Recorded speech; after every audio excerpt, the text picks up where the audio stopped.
Sometimes the world feels, boring. We've visited all the remote islands, conquered the Arctic, and penetrated the deepest jungles. But there is still one place to explore. It's a wet and deadly desert inhabited by mysterious creatures living in total darkness. Bro, so many craves under the fucking ocean, including so many creatures that we don't even have any fucking clue about it, bro.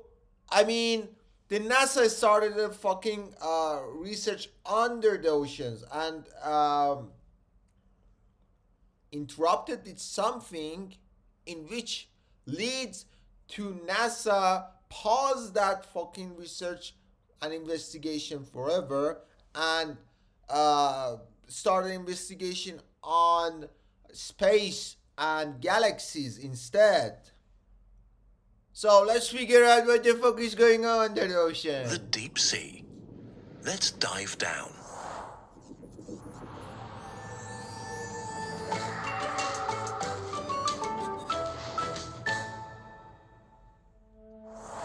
When we look at the sheer scale of the Earth's oceans, it's hard to believe that less than 2% of all biomass on Earth lives here. And of that small percentage, around 90% is located close to the surface in the first 200 meters. This is where we begin our journey. Here, light can still penetrate the water, which allows photosynthesis to occur. Phytoplankton, trillions and trillions of single-celled algae and bacteria make up the foundation of the ocean's ecosystem, and they're consumed by bigger plankton who are consumed by other species. And that leads to creation of oil gases and something else. The floor at this depth is akin to the Amazon rainforest and is often covered with coral reefs, algae, and other sea plants that are home to a plethora of sea animals. So far, we've focused most of our attention on this comparatively pleasant environment where we fish, swim, pollute, and do science. So, let's dive deeper. Moving from familiar coastal waters into deeper, more remote waters, we eventually reach the edge of the continental shelf, where we're confronted with the continental slope, the long descent down to the deep sea. With every additional meter of water, What was this? What was that? light fades drastically, which means there are basically no more plants, and the seemingly steep continental slope begins to remind us of the surface of the moon. Looking out, we're faced by what seems to be endless open water. Let's leave the slope behind us and enter what's known as the Twilight Zone, the portal to the deep sea.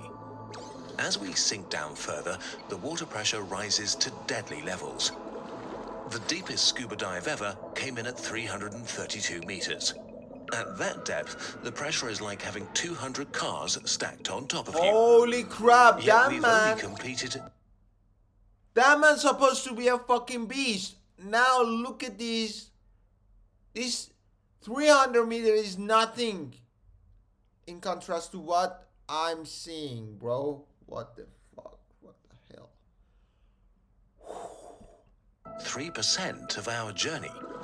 While this region seems pretty grim, many fish and other animals actually spend at least half their lives down here. During the day, it's a good place to rest and recover, hidden from predators in the vast, dark waters. At night, they can travel more safely into shallower zones to feed in the food-rich surface waters. In this transition zone between twilight and darkness, light becomes a powerful tool. Over 90% of the species indigenous to this deep environment use bioluminescence chemicals to create light. They do so as camouflage against the very faint sunlight, to send signals to potential mates, or to confuse and scare attackers. Or they use light to hunt. Another tool for survival in the dark is teamwork. At around 700 meters, we encounter a colony of siphonophores. They can be up to 50 meters in length, but are only as wide as a broomstick. To attract prey, a colony creates a tragically beautiful bright blue or red light and deploys a curtain of tentacles filled with toxic needles that kill anything that comes too close. Holy crap. But most Bro, species- just imagine you immersed in that dark environment, and that's so scary as hell, bro. You've got no light, and you see the light like it's a chain formation, like you've seen it, bro.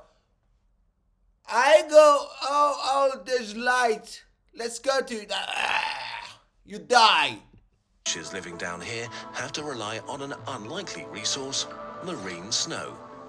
White, flaky stuff that constantly sinks from the surface to the bottom of the ocean. What? It consists of dead plant or animal parts, fecal matter, shells, sand, or dust. Even though this doesn't sound very tasty, without this crucial resource, life in the deep sea would starve. It's in this area that the most fascinating battles between two unlikely enemies could happen. Sperm whales hunt and attack giant squid the size of a house.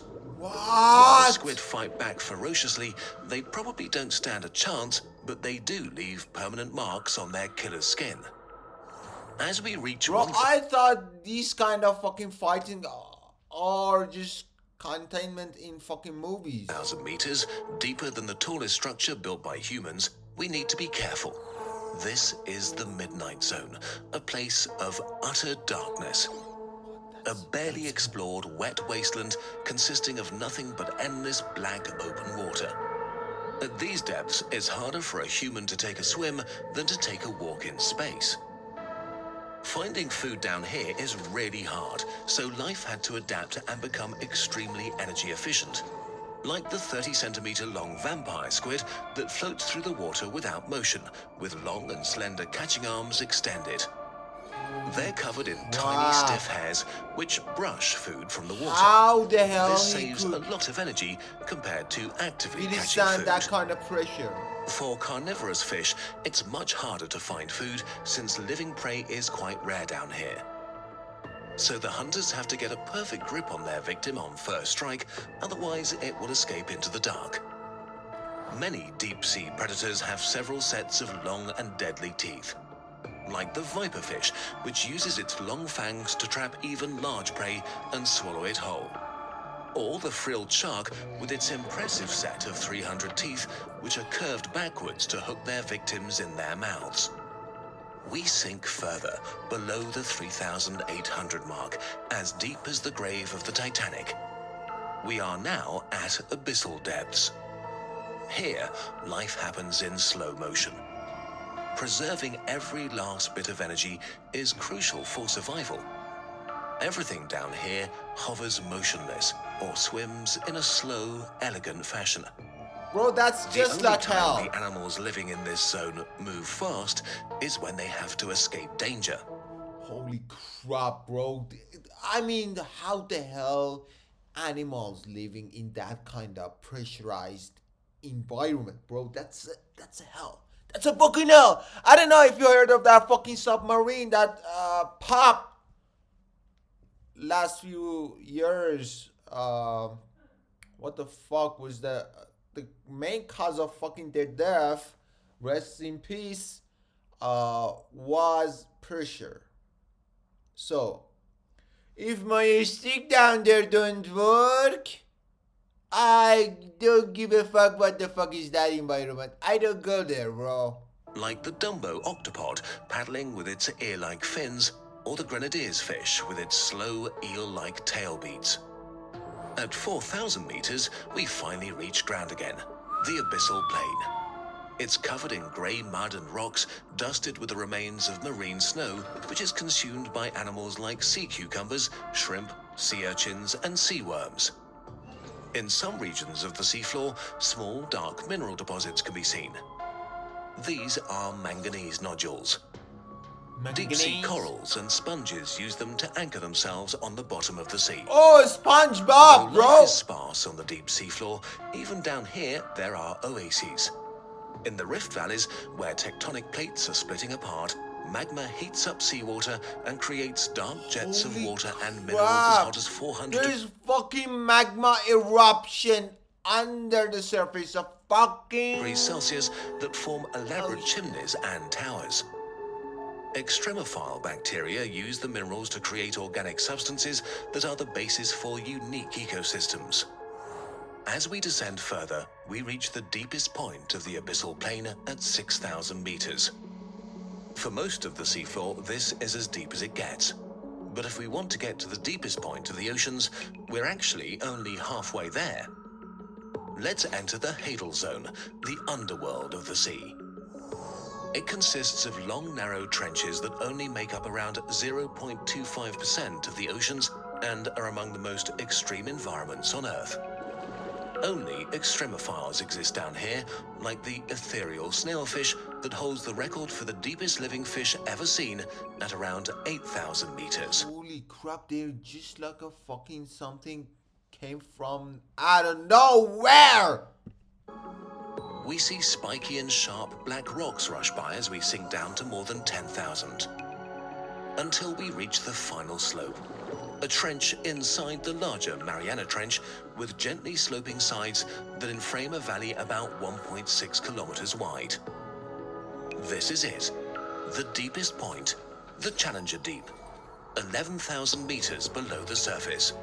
Bro, just tell me there's a freaking monster living that area. Tell me that, bro. The water pressure here is 1,086 bar. Taking a swim here is like having to balance 1,800 elephants on top of you. But even here, life has found a way to thrive. Next to sea cucumbers, white and light pink amphipods wiggle their way through the water. Their size is astounding. While their shallow water cousins are merely a few centimeters long, the deep sea version can reach up to 30 centimeters. And there are other things floating elegantly through the water.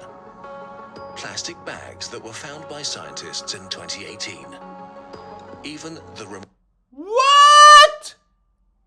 Who the hell left that fucking plastic bag 11,000 below the fucking ocean surface? remotest place on Earth is not safe from human influence. There's nothing left to do now, and our oxygen is running out, so we begin our ascent.